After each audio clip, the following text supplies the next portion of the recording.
찬송가 400장, 새 찬송 358장 부름으로 2025년 8월 9일 토요일 새벽 예배 시작하겠습니다.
(390장) 새 찬송 352장 드리겠습니다.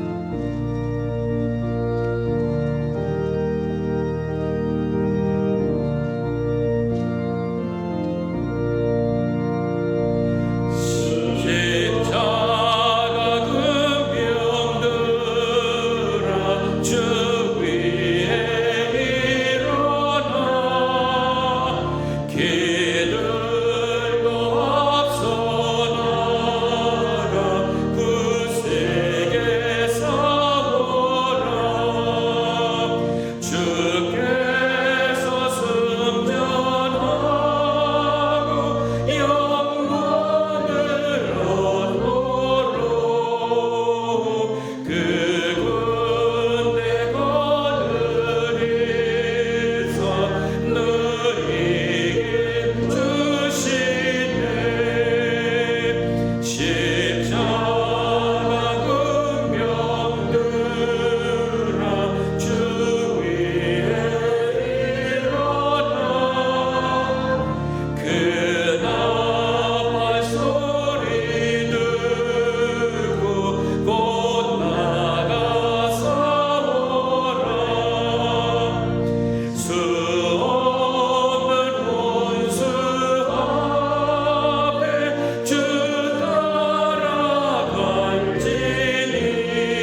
아버지 하나님, 저희들을 주님의 군사로 받아주시고 들어 사용해 주심에 감사드립니다. 이 세상에서 어둠의 세력과 맞서 승리하는 빛의 세력들 되게 해주시고, 또 불의와 악을 막아 싸울 수 있는 우리 하나님의 의의 병사들 되게 해주시옵소서. 하나님의 말씀을 통하여서 또 우리 자신들을 돌아볼 수 있고, 또 하나님이 원하시는 그 승리를 체험하는, 또 그 승리를 이루는 믿음의 성도들 다 되도록 은혜 주시길 간절히 원하옵고, 모든 말씀 예수님의 이름으로 기도하옵나이다. 아멘.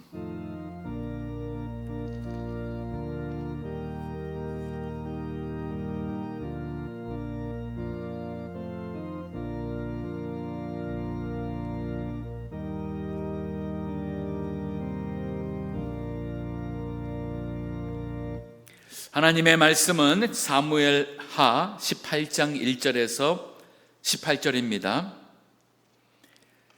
사무엘하 18장 1절에서 18절까지. 이에 다윗이 그 함께한 백성을 계수하고 천부장과 백부장을 그 위에 세우고 그 백성을 내어 보낼새 3분의 1은 요압의 수하에, 3분의 1은 수리야의 아들 요압의 동생 아비새의 수하에 붙이고 3분의 1은 가드 사람 이때의 수하에 붙이고 백성에게 이르되 나도 반드시 너희와 함께 나가리라. 백성들이 가로되 왕은 나가지 마소서. 우리가 도망할지라도 저희는 우리에게 주의하지 아니할 터이요, 우리가 절반이나 죽을지라도 우리에게 주의하지 아니할 터이라. 왕은 우리 10,000명보다 중하시오니 왕은 성에 계시다가 우리를 도우심이 좋으니이다. 왕이 저에게 이르되 너희가 선히 여기는 대로 내가 행하리라 하고 문 곁에 섬에 모든 백성이 100명씩 1000명씩 대를 지어 나가는지라. 왕이 요압과 아비새와 이때에게 명하여 가로되 나를 위하여 소년 압살롬을 너그러이 대접하라 하니 왕이 압살롬을 위하여 모든 군장에게 명령할 때에 백성들이 다 들으니라. 이에 백성이 이스라엘을 치러 들로 나가서 에브라임 숲풀에서 싸우더니 거기서 이스라엘 무리가 다윗의 신복들에게 패하매 그날 그곳에서 사륙이 커서 2만에 이르렀고 그 땅에서 사면으로 퍼져 싸웠으므로 그날의 숲풀에서 죽은 자가 칼에 죽은 자보다 많았더라. 압살롬이 다윗의 신복과 마주치니라. 압살롬이 노새를 탔는데 그 노새가 큰 상수리나무 번성한 가지 아래로 지날 때에 압살롬의 머리털이 그 상수리나무에 걸림에 저가 공중에 달리고 그 탔던 노새는 그 아래로 빠져나간지라. 한 사람이 보고 요압에게 구하여 가로되 내가 보니 압살롬이 상수리나무에 달렸더이다. 요압이 그 고한 사람에게 이르되 네가 보고 어찌하여 당장에 쳐서 땅에 떨어뜨리지 아니하였느뇨? 내가 네게 은 10개와 띠 하나를 주었으리라. 그 사람이 요압에게 대답하되 내가 내 손에 은 1000개를 받는다 할지라도 나는 왕의 아들에게 손을 대지 아니하겠나이다. 우리가 들었거니와 왕이 당신과 아비새와 이때에게 명하여 이르시기를 삼가 누구든지 소년 압살롬을 해하지 말라 하셨나이다. 아무 일도 왕 앞에는 숨길 수 없나니 내가 만일 거역하여 그 생명을 해하였다면 당신도 나를 대적하였으리이다. 요압이 가로되 나는 너와 같이 지체할 수 없다 하고 손에 작은 창 셋을 가지고 가서 상수리나무 가운데서 아직 살아있는 압살롬의 심장을 찌르니 요압의 병기를 맡은 소년열이 압살롬을 애워싸고 쳐 죽이니라. 요압이 나팔을 불어 백성들로 그치게 하니 저희가 이스라엘을 따르지 아니하고 돌아오니라. 무리가 압살롬을 옮겨다가 숲을 가운데 큰 구덩이에 던지고 그 위에 심이 큰 돌 무더기를 쌓으니라. 온 이스라엘 무리가 각기 장막으로 도망하니라. 압살롬이 살았을 때에 자기를 위하여 한 비석을 가져 세웠으니 이는 저가 자기 이름을 전할 아들이 없음을 한탄함이라. 그러므로 자기 이름으로 그 비석을 이름하였으며 그 비석이 왕의 골짜기에 있고 지금 이제까지 압살롬의 기념비라 일컫더라. 아멘. 자, 오늘 본문의 말씀에는 압살롬의 패배, 그리고 반란이 실패로 그리고 끝난 것을 기록하고 있습니다. 이 본문의 말씀을 통해서 하나님께서 우리에게 주시는 그 메시지가 무엇일까요? 오늘 본문을 통해서 많이 있지만은 세 가지로 크게 정리할 수 있습니다. 첫 번째는 하나님의 뜻을 좇는 군대가 반드시 사람의 뜻을 좇는 군대를 이긴다는 것입니다. 사람의 뜻을 좇는 군대는 그 숫자가 월등하게 많고 또 그들이 지금 도망자의 위치에 있는 숫자가 적고 그리고 사기가 떨어진 것으로 여길 수 있는 다윗의 군대, 그러나 그것은 하나님의 뜻을 좇는 사람들이 모인 군대였습니다. 반드시 하나님의 뜻을 좇는 군대가 이깁니다. 자, 우리 일단은 본문에서 나타난 압살롬의 실패의 원인은 무엇일까 한다면, 압살롬은 허영심, 이젠 내가 왕이다, 그리고 왕인 것을 이스라엘 백성들에게 알려야 된다 하는 그 허영심 때문에 그 이스라엘의 수십만의 군대를 이끌어가는 그러한 모습으로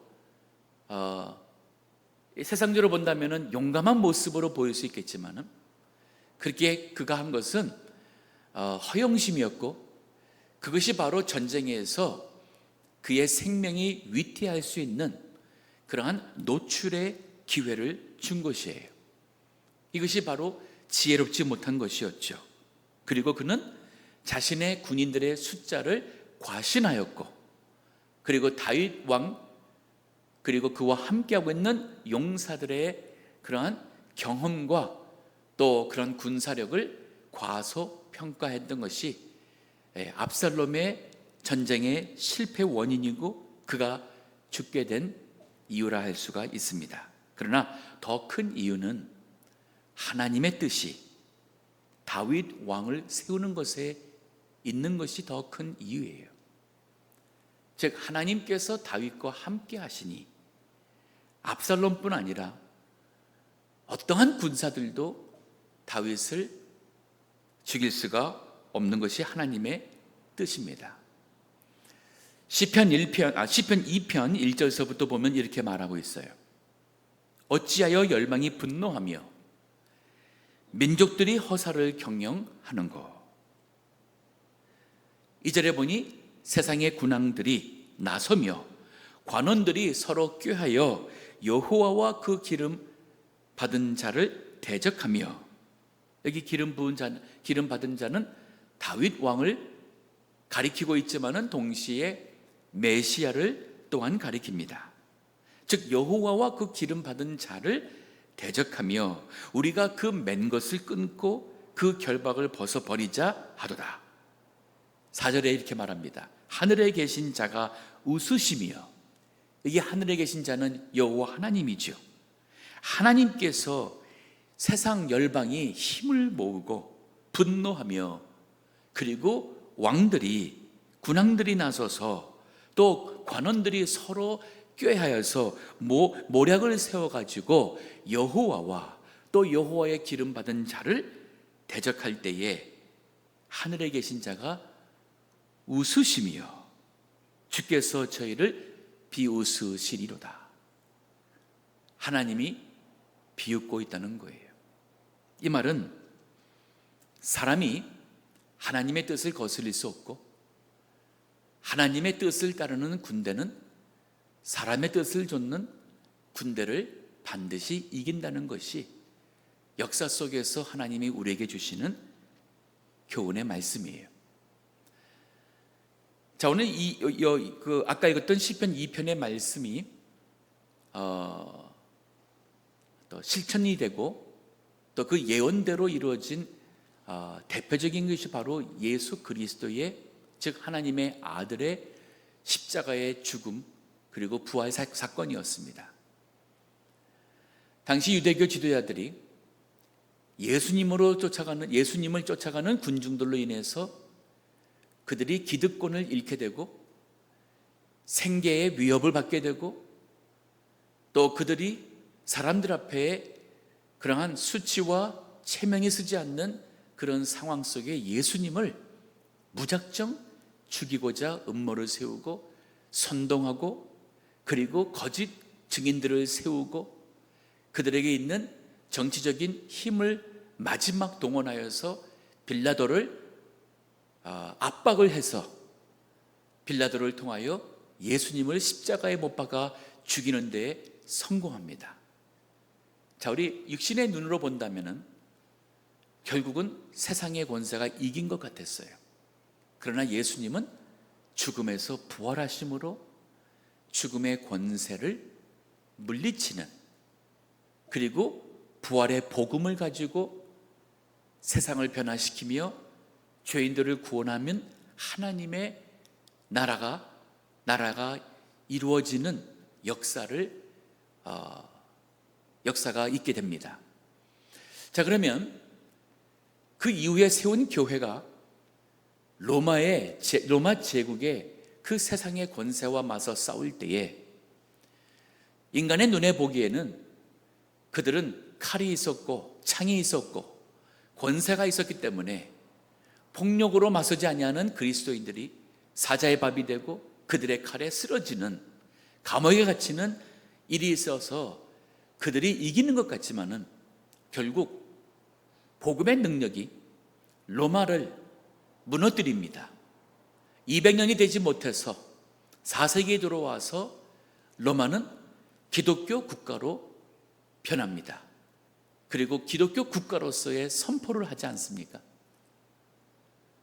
이 하나님의 나라가 세상 나라를 이깁니다.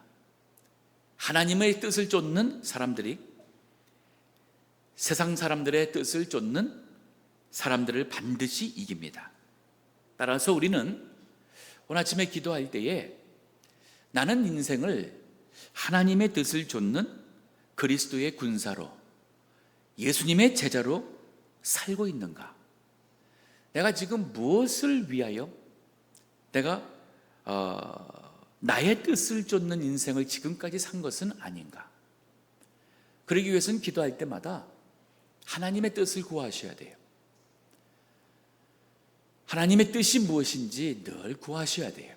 이사를 갈 때든 직장을 구할 때든 심지어는 결혼할 때든 하나님의 뜻을 구하고 또 교회 봉사할 때, 자, 우리 인생의 큰 가는 길을 위해서 하나님의 뜻을 구하는 것, 내가 무엇을 해야 될 것인가 중요하죠. 그러나 무엇을 하는 것을 우리가 그것이 주님이 원하신 대로 내가 선교사가 되는 것이다. 그러면 그것이 선교사의 그 길을 가는 데 있어서도 날마다 늘 하나님의 뜻을 구하며 나가야 돼요. 기도하실 때마다 하나님의 뜻을 구하는 기도를 하세요. 그냥 기도 제목 리스트만 가지고 도움을 구하고 하나님의 기적과 은혜만 구하고 복을 구하는 기도 수준에서 한 단계 더 나가셔야 돼요. 고통 가운데 하나님의 뜻이 무엇인지 그것을 구해야 돼요. 어려움을 허락하신 하나님의 뜻이 무엇인지 구하셔야 돼요. 어렵다고, 힘들다고, 하나님 앞에 도와달라고 이것만 구하지 마시고 그 모든 일을 행하시는 하나님의 뜻이 무엇인지를 구하는 자가 반드시 이깁니다. 우리의 인생은 승리로서 끝날 것이에요. 자, 오늘 본문에서 또 하나 우리에게 주는, 하나님이 주시는 교훈이 있습니다. 여기 18절에 보니까 이 압살롬이 살았을 때에 자기를 위하여 한 비석을 가져 세웠으니 이는 저가 자기 이름을 전할 아들이 없음을 한탄함이라. 아니, 자기 이름 석자, 압살롬도 석자네요. 그러고 보니까 그건 남긴 게 뭐가 이렇게 중요해서 자기 이름을 이어갈 아들이 없음을 한탄하여서 자기를 위하여 비석을 세웠다는 거예요. 그래서 자기 이름으로 그 비석을 이름하였으며 그 비석이 왕의 골짜기에 있고 이제까지 압살롬의 기념비라 일컫더라. 14장 27절에 보면은 압살롬에게 아들이 셋이 있었다고 기록이 되어 있습니다. 그것이 몇 년 전인지 그게 아주 오래된 것은 아니지만 그 사이에 아들 셋이 죽은 것 같습니다. 그래서 그가 자기 이름을 이을 아들 셋이 없음을 하나요 자기를 위하여서 기념비를 세운 것이죠. 이걸 보면은 압살롬은 이제까지 반란을 일으킨 것도 있고 모든 인생이 자기를 위해서 사는 인생이에요. 그것이 바로 어리석음이었고 어리석음이 더 굳어지니 그것이 악한 자가 된 것입니다. 여러분, 우리 하나님 믿지 않는 것 어리석다고 말할 수 있어요. 성경 모르는 것 어리석다고 말할 수 있습니다. 그러나 그 길은 결국 악한 자의 길이 됩니다. 하나님을 부인하고 하나님 말씀을 불순종하는 것 악한 것이에요. 로마서 14장 7절과 8절의 말씀, 우리가 어떻게 살아야겠습니까?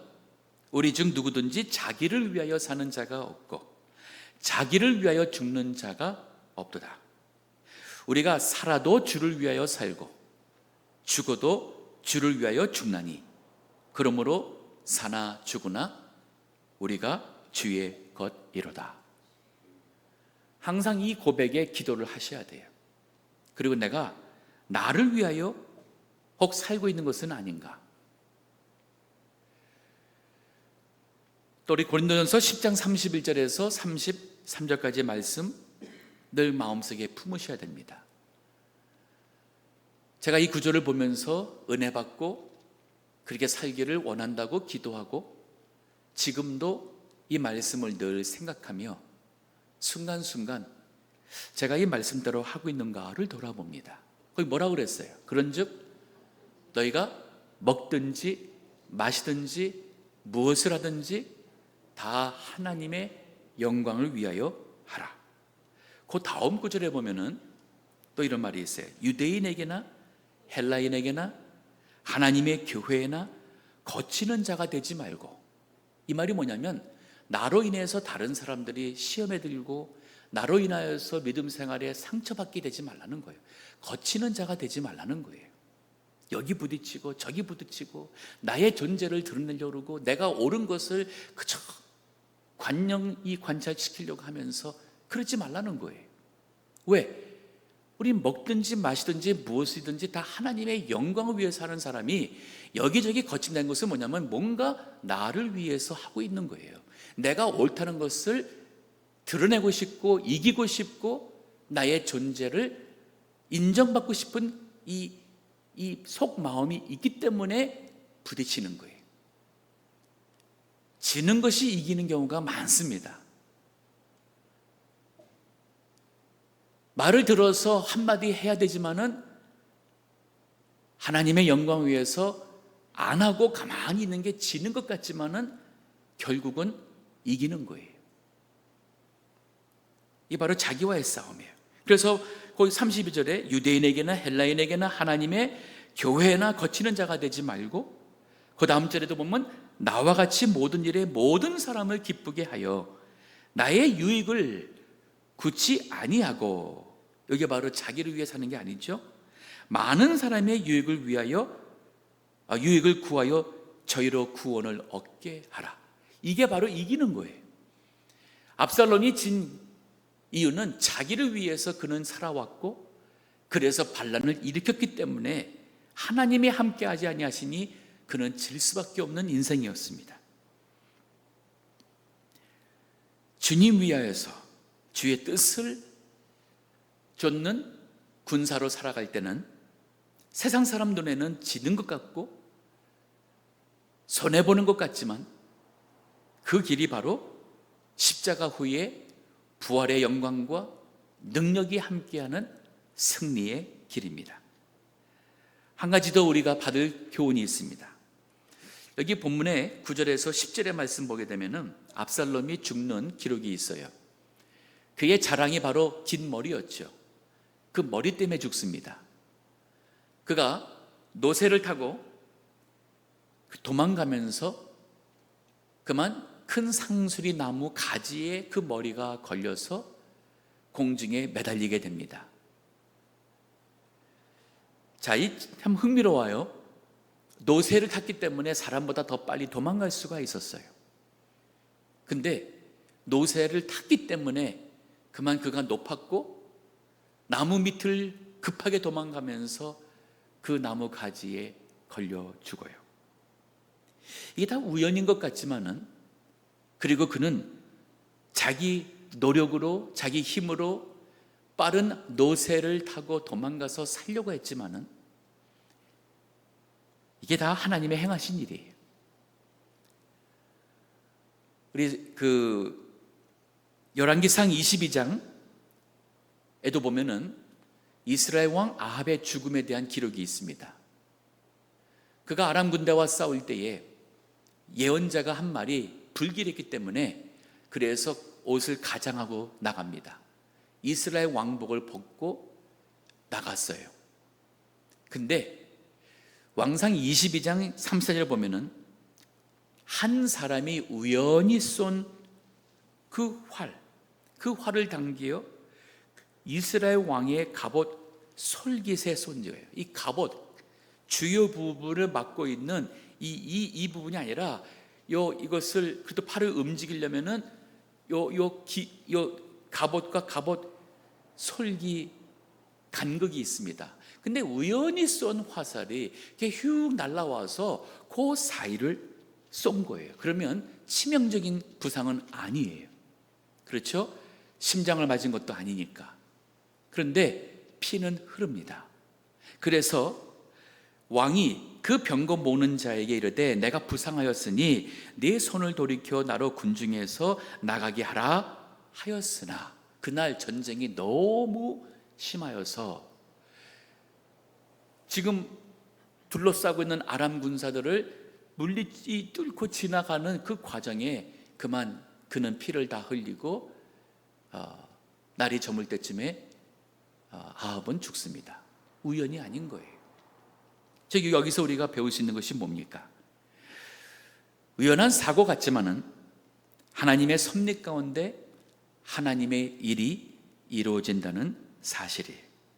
우리도 우리 주변에 일어나는 많은 일들 돌아보면은 과거에 내가 왜 그런 선택을 했을까 하고 후회하지 마시고 껄껄하지 마시고 다 하나님의 뜻이 있어서 오늘날 우리가 지금 이 시대에 이 장소에 이러한 또 가족이든 관계 속에서 믿음사가 한 모든 것 다 하나님의 뜻이 있고 하나님의 행하시는 일임을 믿고 거기에서 열매를 맺는 삶을 사셔야 돼요.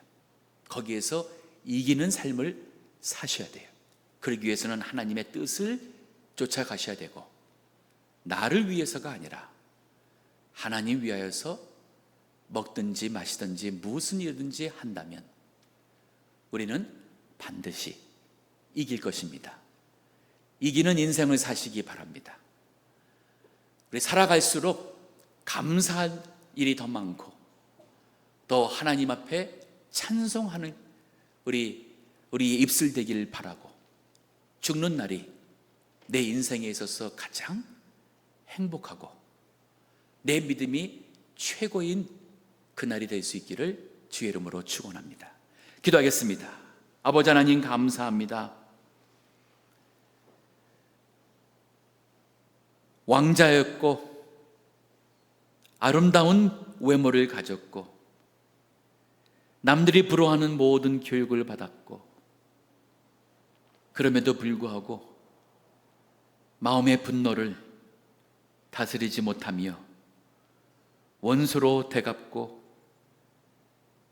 자신의 마음에 들지 않은 사람들을 물리치고 왕이 되고자 했던, 아버지의 목숨까지 없애고자 했던 압살롬의 그 비참한 최후를 성경을 통해서 봅니다.